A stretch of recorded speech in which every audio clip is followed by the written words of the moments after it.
Hey everyone, welcome to Sidetrack Adventures. This is Steve. The Spanish Empire was once one of the most powerful forces on Earth. An empire that stretched across oceans and reshaped continents. And by the 1600s, they had conquered vast parts of the Americas, toppling empires like the Maya and the Aztec. But out here in the borderlands of what is now southern Arizona, the story was very different. This wasn't land that could be claimed with a royal decree or a handful of soldiers. This was Apache territory, rugged, remote, and fiercely defended.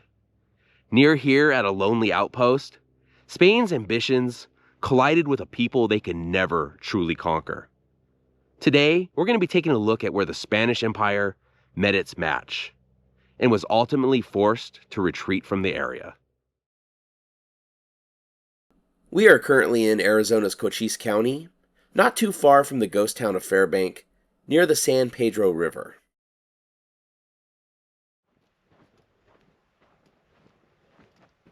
This area probably looks much the same as it did when the Spanish first arrived, though we'll come across a few changes.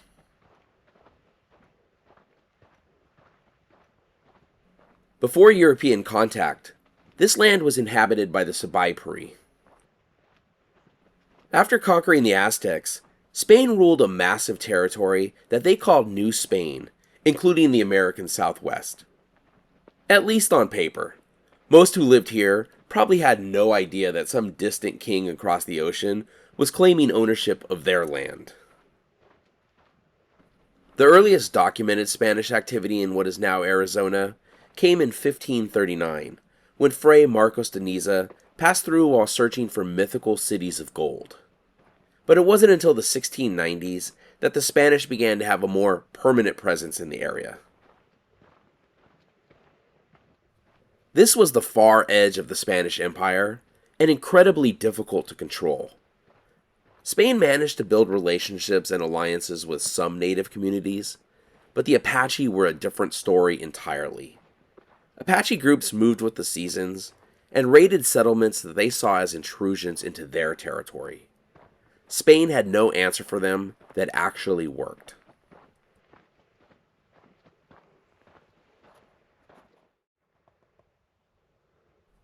We think we just heard some coyotes nearby. But looking around this area, it's not hard to see how easy it would have been for Apache warriors to hide from Spanish soldiers.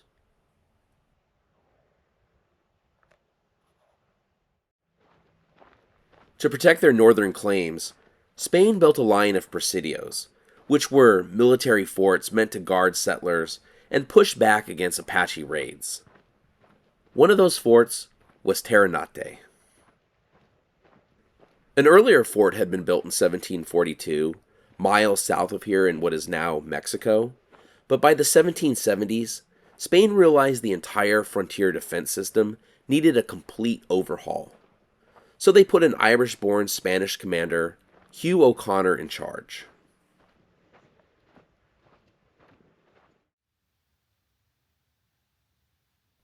We've come to a bit of a high point here, and just check out this incredible view of the river valley.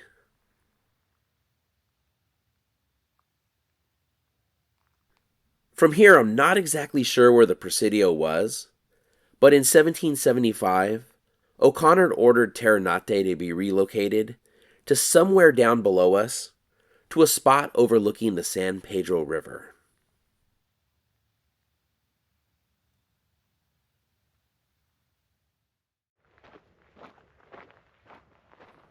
Captain Francisco Tovar was sent north with just 57 soldiers to build an entirely new fort from scratch.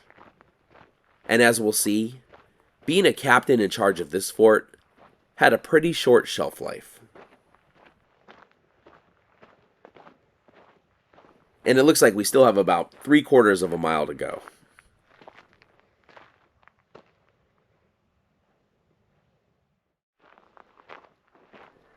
We're coming up on an old rail bed, and of course this does not date to the Spanish times. There were 3 railroads that came through this area in the late 1800s, and I believe this is the old rail bed of the New Mexico and Arizona Railroad. This railroad was built in the early 1880s to connect the main Southern Pacific line at Benson with the booming silver town of Tombstone. And it looks like the trail goes up on top of the rail bed, but I kind of want to go through this tunnel underneath it.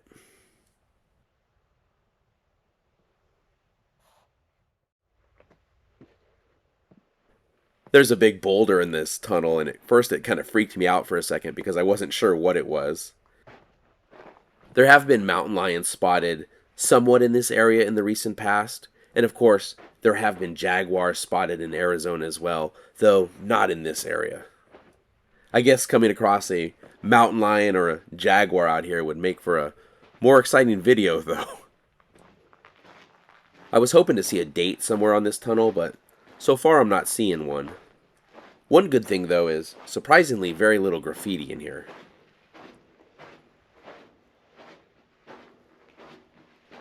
Since Tombstone never got its own rail line, stuff like ore, supplies, passengers, mail, all pass through Fairbank, which is only a couple of miles from here, making it a very important town in the region.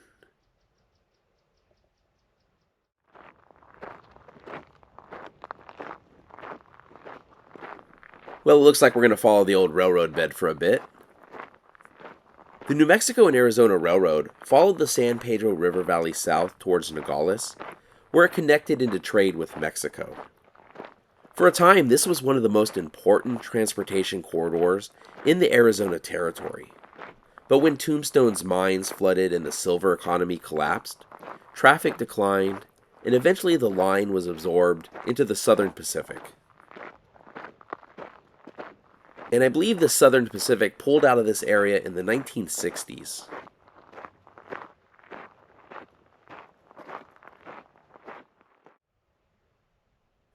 It looks like we finally made it, and it was about 1.2 miles from the trailhead to get here.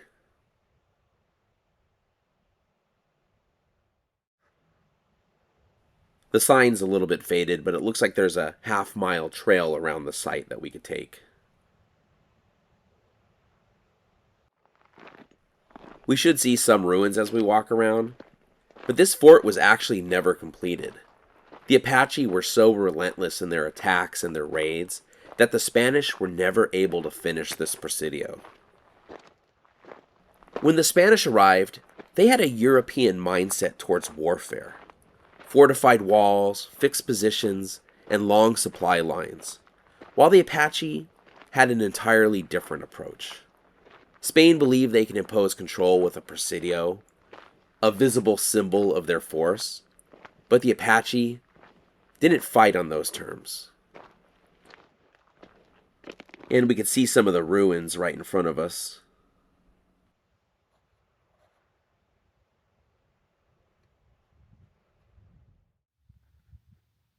Construction barely began on this place before everything started to fall apart. Captain Tovar was accused of financial misconduct, but before any of that could even be resolved, he made a fatal mistake.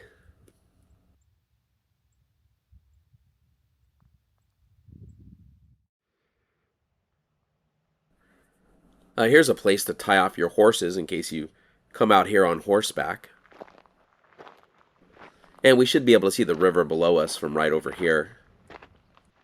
In July 1776, Captain Tovar chased a band of Apaches to a river crossing below the fort. He walked right into an ambush. Captain Tovar and 29 of his men were killed.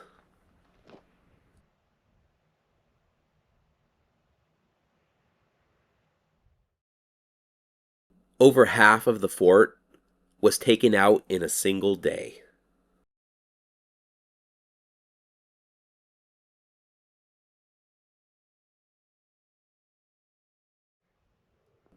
This is pretty interesting. I'm not sure what this is. Well, this is a sign warning us about not getting too close to the cliffs, but check this out. There's a little solar panel here. And there's some kind of device right here. At first I thought it might be a trail camera, but it doesn't look like it has a camera on it. But it does have an antenna on it, so it is recording something. But if you know what this is, let me know in the comments.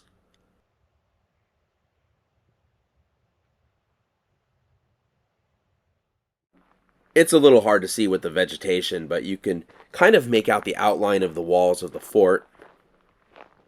And right over here, it looks like a cross has been put up with a sign on it. We'll see if we can see what it says, but it looks pretty faded.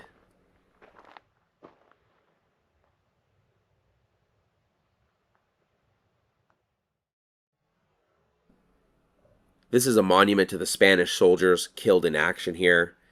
Along with Francisco Tovar, who we just talked about, there's Captain Francisco Tres Palacios and 27 soldiers, an additional 39 soldiers in 1778 and 79, and then in May 1779, Captain Luis del Castillo. The captains at this Presidio did not last long.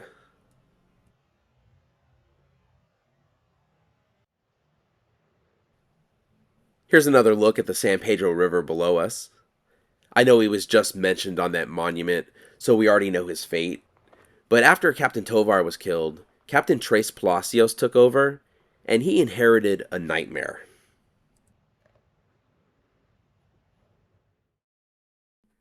This Presidio was incredibly isolated. Supplies rarely made it through. Apache raids hit construction crews, hit supply trains, hit the fort itself.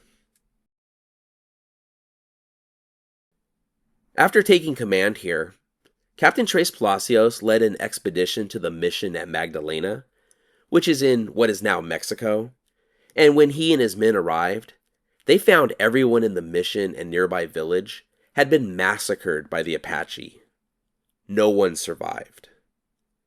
It was a reminder that Spain was not in control here. Then in September 1778, an Apache raiding party tried to steal the Presidio's horses. Captain Tres Palacios and 34 men pursued them, and just like Captain Tovar before him, he followed them into perfect Apache terrain.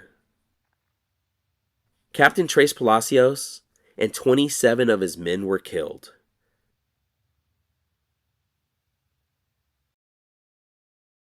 Over the next few months, 39 more soldiers would be killed by Apache attacks. Then in May 1779, Captain Luis del Castillo would be killed. 3 commanders dead in 3 years.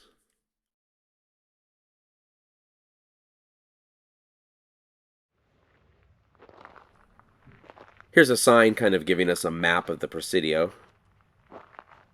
showing its footprint. According to this, we're standing right at the entrance gate.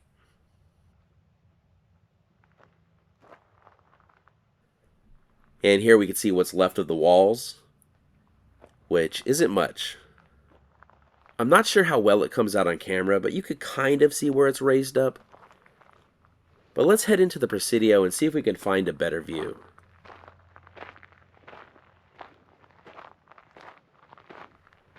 I can see some of the walls from the chapel sticking out over the bushes in front of us.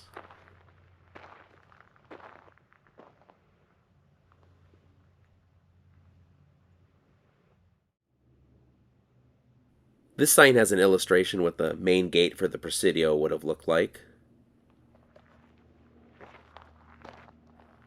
And here's what it looks like now.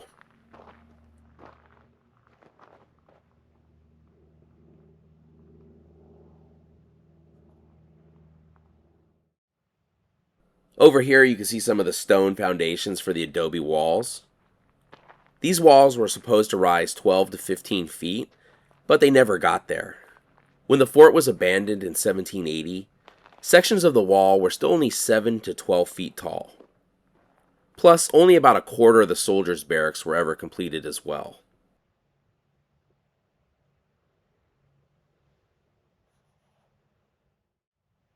And speaking of the barracks, this area over here looks like it had a rock wall built around it, so this may have been part of the barracks or some other enclosed room.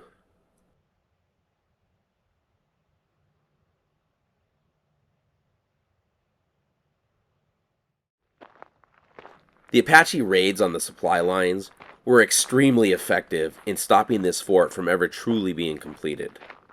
And because of it, by 1780, this place was falling apart. And it looks like we've reached what's left of the chapel.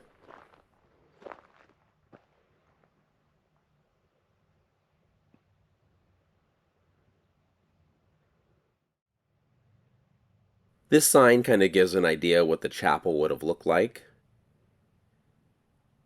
And this is what it looks like today.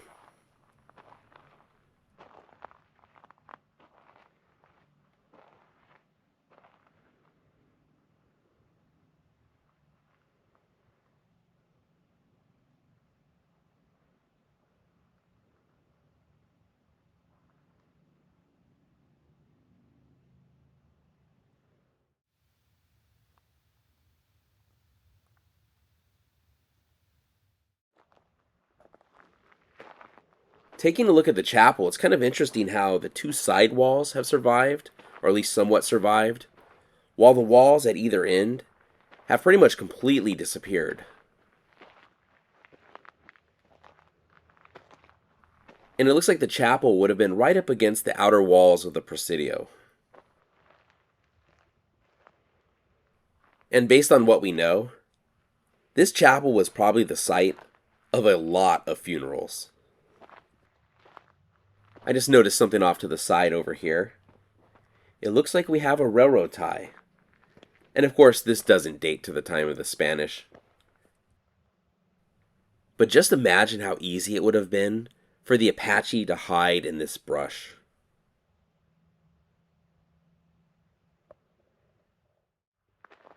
By 1780, this place was falling apart. Soldiers deserted, others were killed, supplies couldn't get through, and even the most basic construction remained unfinished. The commander of the northern frontier finally gave up. The order came down: abandon Terranate. And it looks like right here there were temporary shelters for the craftsmen and laborers who were building this place. Most of the laborers were probably Native Americans from other tribes.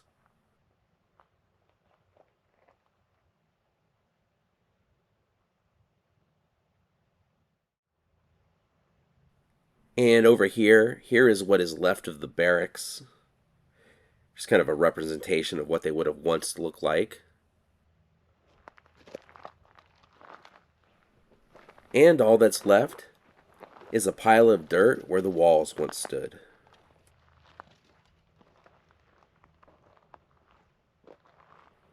By March of 1780, this place was empty. Spain would never return.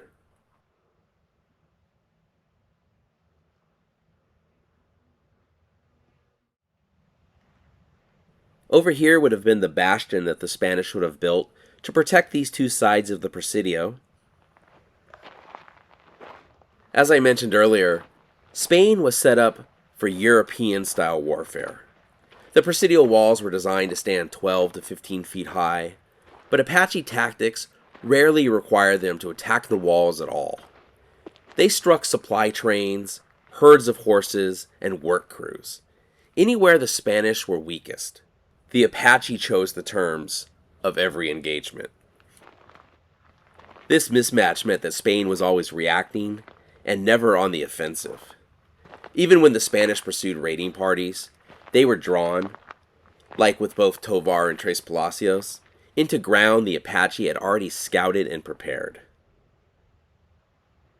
Imagine being a Spanish soldier on guard duty up here, looking out over this landscape, trying to find Apache.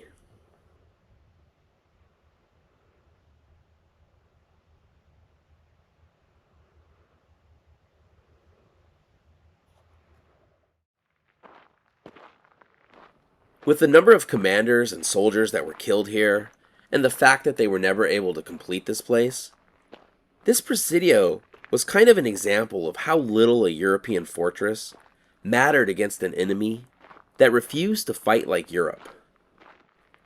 Later in the 1800s, the Spanish coined the term guerrilla warfare, but that style of warfare applied here as well. And it looks like we've reached the commander's quarters. This sign mentions that there were 2 commanders that were killed, but that other monument listed a 3rd captain, so I guess there's some dispute between the signs here. For what it's worth, when researching information about this place, I did read that Captain Castillo was killed in a skirmish down by the river as well. But there is less information out there on his death than the other 2 commanders. But this is what's left of those commanders' quarters.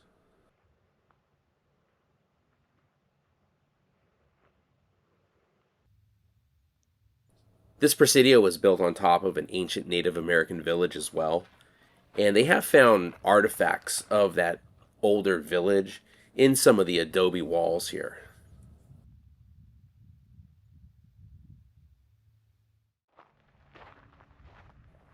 It looks like there are some more wall foundations here. This may have been more barracks. Almost a century after the Spanish abandoned this place, in 1878, the United States Army briefly occupied it. While the frontier had changed hands, the challenges here had not. This was still contested land. The United States would run into some of the same problems Spain had, and the Apache Wars lasted until the 1880s.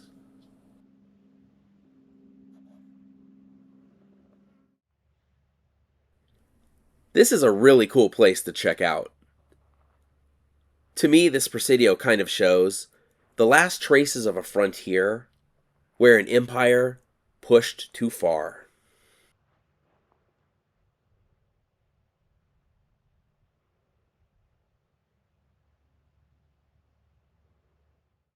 And that's our look at Presidio Santa Cruz de Terranate, where the Spanish Empire was driven out by the Apache. Thank you so much for watching. If you enjoyed the video, please give it a thumbs up, consider subscribing, and we'll see you next week.